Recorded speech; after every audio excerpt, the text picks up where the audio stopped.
কর্ম এবং ফল। মানুষের স্বভাব হলো এটাই যে তিনি নিজের প্রত্যেক পরিশ্রমের প্রতিফল প্রার্থনা করেন। বেশিরভাগ সময় এই ফলাফলের চিন্তা করতে করতে, কল্পনা করতে করতে উনি কর্ম করতে থাকেন যে আমি এই কাজটা করলে এই ফল পাবো। সেই সব কল্পনা করতে থাকেন যা না তার হাতে আছে, না আছে অধিকার, আর না আছে নিয়ন্ত্রণ। উনি শুধু নিজের কর্ম করতে পারেন। উনি কি ফল পাবেন তা তার হাতে কখনোই নেই।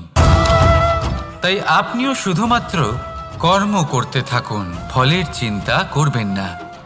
মনে রাখবেন, শিকড় এবং শাখা যেভাবে একে অপরের সাথে জড়িয়ে, সেইভাবেই একে অপরের সাথে জড়িয়ে কর্ম এবং ফল। যেরকম কর্ম আপনি করবেন সেরকম ফল আপনি অবশ্যই পাবেন। তাই এই ফলের আশায়